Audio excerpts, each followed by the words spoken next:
Wow. Um, yeah, I'm kind of I'm kind of at a loss for words right now, guys. I didn't expect to be making a post-game video talking about a potential very significant injury to Jordan Love. Completely fine coming on here and talking about a loss and being like, okay, move on to next week. And there's some things to clean up and take the good, take the bad out of the game and talk about it and be like, all right, Colts next week, let's get after it. But man, kind of at a loss for words. And first off, just obviously want to say hopefully Jordan Love is okay. And he was cramping all night. We saw him eating a banana on the sideline, to get the potassium to help against the cramping. But it didn't look good. In my opinion, it looked like a high ankle sprain. I hope we get more news tomorrow. But if that's the case, you're looking at a minimum of 4 weeks out. And then you're kind of sitting here wondering, what are the Packers going to do? Because can Malik Willis really come in this short notice as backup quarterback? Does Sean Clifford come in off the practice squad? Do they go out and call a veteran like Ryan Tannehill? I really don't know. And that much uncertainty is definitely scary. A loss is a loss. The Packers are 0-1 regardless. And that sucks. But potentially losing Jordan Love for a long period of time after making him the most paid quarterback in NFL history. Oh man, that's a weird statement. Like I feel like this actually didn't happen. And I'm just dreaming right now. And it's like, oh, that didn't happen. But it did. It did, and we're here to talk about it. So I'm going to give my instant thoughts and reaction to this game, break down all my notes, go over the stats, as much as I don't want to even talk about the, game itself because it's all overshadowed by a potential Jordan Love injury. It's crazy to say, but that's what we're going to do, so let's do it. Guys, the NFL season has officially begun, but there are still plenty of Green Bay Packers games you could go to yourself. But if you're looking to find the best deal to go to a Packers game, that's where today's video sponsor, SeatGeek, comes in. With over 28 million downloads, SeatGeek is the #1 rated ticketing app. There are more than 70,000 events available on SeatGeek, including sporting events, concerts, festivals, and more. The Packers head back to Lambeau here in week 2 to play the Indianapolis Colts, and right now on SeatGeek, there are tickets as low as $151. And you really do know that you're getting a good deal on SeatGeek because it takes all the tickets across the web and it puts it in one place. And there's also a rating feature. Each ticket is rated on a scale of 1 to 10, so you look for the green dots, that means it's a good deal. The closer to 10, the red dots means it's a bad deal. And of course, I want you guys to be able to go to Packers games and get the best deals on tickets. So I do have a custom code for you guys to get $20 off your first order to make the tickets even cheaper, and that's with code Basaraski on SeatGeek. That's $20 off your first purchase with my custom code Basaraski. Make sure to go click the link down in the description and download the app. Again, thank you to SeatGeek for sponsoring this video. All right, so now back to the video. If Jordan Love's out for a significant amount of time, tickets are going to be very cheap, and you guys can definitely go to some Green Bay Packers football games. But let's start on the offense. I mean, Jordan Love, outside of the injury, let's hold off on that. Not a good game. I mean, plain and simple, not a good game. 17 of 34, 50% completion percentage, which not all on him. We'll get into it. 260 yards, 2 touchdowns, 1 interception, 83 rating. But when you compare to the two quarterbacks, like, he played better than Jalen Hurts. That's not going to be the headline. It's not going to be the headline because the Eagles won. But Jalen Hurts threw 2 interceptions. Should have honestly thrown 3 or 4. Had a lower quarterback rating, 20 of 34, and his receivers made better plays than the Packers receivers outside of Jaden Reed, of course, because Jaden Reed, wow, what a day. But here's the thing. It's not all on Jordan Love, but it's not all not on him. Like, there was a lot of drops tonight. Dontavian Wicks, hey, it hurts to say. I hope this doesn't hold him down because I still think he can be such a great wide receiver in the NFL, and it sucks for him to start off this bad with 2 to 3 drops. But as many bad plays as he made, he also made a couple good plays that aren't on the stat sheet. A deep out route to the right end zone, holding on Avonte Maddox for PI, would have been a touchdown 100% without the PI. A deep out route, a 10-yard out route to the left side late in that game. Beautifully ran out route, poorly thrown ball by Jordan Love, batted away by Quinyon Mitchell. So Jordan Love had a lot of drops, a couple from, I think, Dobbs, Watson, whatever. But he also missed a lot of throws. Like, he seemed kind of off his game, off his rhythm, and I think a lot of it could be attributed to the turf. I think he was slipping on the back end of his drop, and of course you're not going to be able to deliver a good football during that. And I want to talk about that since now we're obviously on the subject.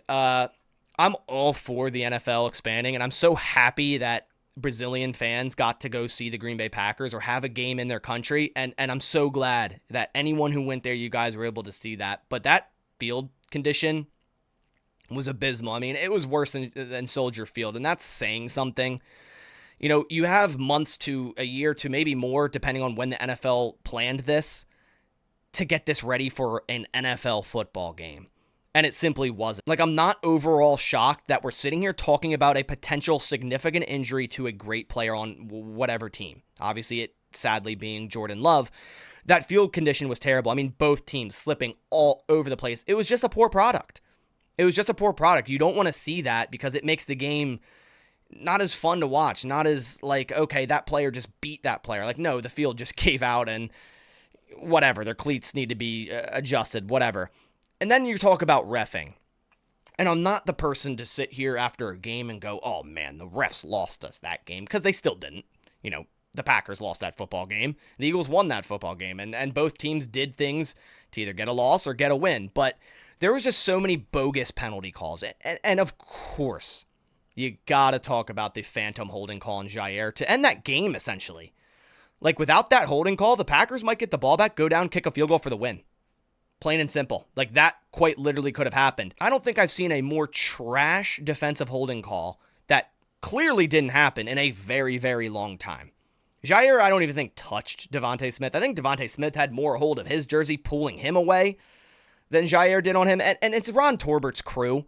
I mean, what do we expect? It's one of the worst officiating crews in the entire NFL, and it's just a poor product. Like, to control and dictate a game so much. Like, I'm not saying the Packers didn't create their own penalties, because they did, and that needs to be cleaned up, and it's just sloppy. And the Eagles didn't also create their own penalties because they did, and it's week 1 of the NFL. It happens. But man, there were so many that you're sitting there going, where? Why is that a penalty? Why did that need to be called? I mean, all the illegal formations on both sides where tackles are just a hair back more than they would like, that's just a ticky-tack penalty, and you don't need to be calling it. It ruins the game. It honestly ruins the product of football. Just like calling roughing the passer when it's just simply a player trying to make a tackle, or not calling intentional grounding because a defender impeded him and that made the throw go straight into the ground. No, Jalen Hurts threw that ball to get out of the sack. He threw it straight into the ground to get out of the sack. I've never heard that contingency. I've never heard that. So I don't understand how that's not intentional grounding. You know, there's definitely penalties that 100% were. Holding on Avonte Maddox, offensive PI on Romeo Dobbs. On that pick route where they try to throw a corner route, 100% a penalty, right? But then you have other things, man. There's late in that game, the holding on Kenny Clark, and I understand defensive linemen can hold, but I just didn't see it. There was a holding on Tucker Kraft that didn't look like holding. And I'm not trying to sit here and complain about the refs because I'm not that type of fan, and I don't want to be, but it was a poor product out there. And the Packers did everything to not win this game, but it was simply a poor product, so I wanted to get that off my chest. As for other things on the Packers offense, because we got a little sidetracked in the ref rant there, Josh Jacobs, I mean, if you look at the box score, you're like, oh, wow, Josh Jacobs, nice game 1 for the Green Bay Packers. 16 carries, 84 yards, 5.3 average. But man, what a rough start. And it's not all on him. This Packers offensive line in terms of run blocking continues to be very inconsistent, very poor, and it makes sense. They don't draft run blockers. The only real mauler they have is Sean Ryan. So it makes sense. Why would they have a great run blocking line when they don't draft run blocking linemen? I wish they would more often, but they like their pass blocking guys. Josh Jacobs going from a gap running scheme to a zone running scheme, it's a little bit different, and that could be attributed to it. But I like the way that they stuck with him, and I like the way that Josh Jacobs didn't get pushed to the side for that. And he continued on, and he started to heat up late in this game, and had some really nice runs. A long of 32. He had some really nice runs. And, we were sitting here all game before that going, oh, wow, did the Packers make the wrong signing? You see Saquon Barkley going 24 carries, 109, 2 touchdowns, also receiving touchdown. You're like, man, should the Packers have signed Saquon Barkley over Josh Jacobs? Saquon probably would have went to the Eagles regardless because, obviously being from Pennsylvania, going to Penn State. But other runners for the Packers, Manuel Wilson, very impressive. He kind of got it going when Josh Jacobs couldn't. 4 carries, 46 yards, 11.5 average, absolutely insane. Shout out Manuel Wilson, he looked great. And then, of course, Jayden Reed. We have to talk about Jayden Reed. It took the Packers to, I think, week 15 or 16 last year to get a 100-yard wide receiver, and it was Bo Melton. Jayden Reed did it in the first game. 4 catches, 138 yards, a touchdown. Also 1 rush for 33 yards and a touchdown, right? And Jayden Reed, by far, Not even close, the best player on offense. And man, shout out to Jayden Reed because this dude is dynamic and he's going to be a problem for NFL defenses for years to come. Outside of that, just a lot of inconsistency from the wide receivers. Dobbs definitely the second best, 4 catches, 50 yards, had a couple drops, I believe, as well. Tucker Kraft, 2 for 37. Luke Musgrave was really nowhere to be found, did get targeted where Jordan Love threw a very poor ball, right into double coverage where Reed Blankenship came up with the interception. Just poor by Jordan Love staring that down so much. It was easy for the Eagles defense to do that. Josh Jacobs, 2 for 20. Christian Watson, 3 for 13 and a touchdown. He had that 9 route early on where I think the first drive. Would have liked to see him contest that against Quinyon Mitchell, start to drive inside a little bit on an inside thrown ball to probably draw PI because Quinyon didn't get his head around. Would like to see him play a little bit more aggressive there, but then had the nice slant route where he kind of used his body and frame to catch the touchdown. Almost had another touchdown before that where Jordan Love and him weren't on the same page in the back of the end zone. Manuel Wilson, 2 catches for 2 yards. And again, Dontavian Wicks, not a good game at all. Now for the Packers defense. I'd love to sit here and go, oh wow, I'm so impressed by this Jeff Hafley defense here in week 1. And there are some great things, and there's some great takeaways from some of these players, and of course the ability to create turnovers. I mean, I've never seen a start like that for a free agency signing ever. Great pass breakup on Devontae Smith for Xavier McKinney. Then the next play, an interception. I mean, I've never seen a start like that, and Xavier McKinney looked great out there. But at the end of the day, the Eagles scored 34 points. If you're going to allow 34 points, you're not going to be a good football team. And then on the flip side, if you score 29 points in the game, you're probably going to be a good football team. So simply the Eagles just outplayed us. But I wasn't really impressed with the adjustments from Jeff Hafley. When you go into this game, and I know a lot of people are like, oh, maybe we should have ran a lot more man coverage. I disagree. Because the Eagles quite literally are great against man coverage. A.J. Brown, Devontae Smith, 2 of the best wide receivers against man coverage. And of course, playing man coverage against a running quarterback is not what you want to do. I think they honestly should have played more zone, but then at the same time, Kellen Moore simply out-schemed Jeff Hafley. And he has experience in the NFL as a coordinator where Hafley doesn't as a coordinator. There are multiple offensively schemed plays by Kellen Moore, such as the fake orbit screen to a wheel to Devontae Smith, beautifully drawn up play to beat cover 3. Jeff Hafley simply got out-schemed, and he didn't adjust. And that was a big problem with Joe Barry, where we'd go into halftime and be like, well, Joe Barry's not going to adjust. He's going to stick to his original game plan, and they're going to continue to beat us that way. And it felt the same tonight. Not saying the defense was exactly the same because they were running more exotic pressures, obviously running a 4-3, a scheme switch. There was differences. There was definitely differences, and I'm still excited for this defense moving forward. The Eagles are a great offense. Kellen Moore, clearly a great coordinator. But it is a little concerning. Give up 34 points in the first game, but there are some highlights out of this game. Javon Bullard, Edgerrin Cooper, both rookies look great. Javon Bullard flying around out there, 11 total tackles, 7 solo. Edgerrin Cooper didn't really get snaps to start because Isaiah McDuffie, Eric Wilson were starting over him. And I honestly didn't think Edgerrin Cooper would get many snaps this game, but he started to get put in more because Isaiah McDuffie, Eric Wilson weren't playing too hot.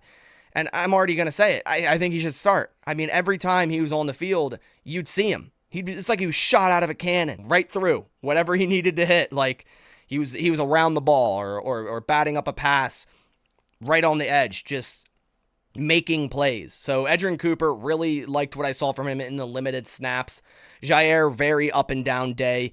As much as I love the interception late in the game to potentially give the Packers a chance to win the game, obviously getting cooked on that out and up where it seemed like he thought he had safety help. Obviously, the holding call not on him, not putting that on him. Just an up and down day overall by Jair. I thought it was a nice day by Eric Stokes. Keyshawn Nixon made a few nice plays. Obviously, the sack on Jalen Hurts. Overall, I was impressed, by some of these players on the defense, but it just wasn't enough. And the Eagles scored when they wanted to and scored 34 points. And you give up 34 points, you're probably going to lose a lot of football games. I mean, the Packers also dropped a couple interceptions. Like, they quite literally could have had 3 or 4 interceptions on Jalen Hurts, and there was also the fumble early on in the game. There's a fumbled snap on the last play of the game, essentially, right before the field goal. That's crazy. Like, imagine if the Packers fell on that. Not that it would have changed much, and maybe they still don't win. But there's a couple plays that they should have had turnovers. Keyshawn Nixon should have hit his head on the goalpost before the Jair pick, which, would have changed this a lot. I mean, he quite literally would have had a pick 6, but dropped it.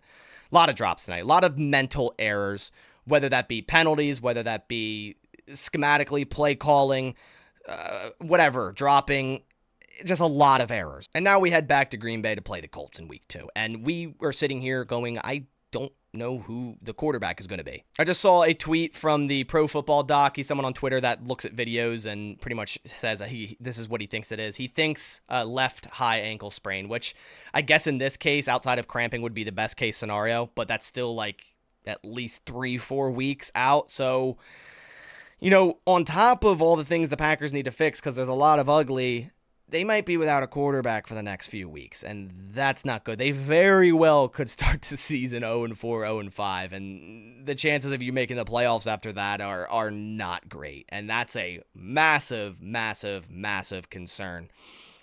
Wow, I didn't think I'd be talking about this tonight, guys, if I'm being honest, and I apologize if this video got a little ranty, but I just had to get a lot off my chest from this game, not only talking about the potential Jordan Love injury. There's just a lot that made me sitting here scratching my head, and I don't know.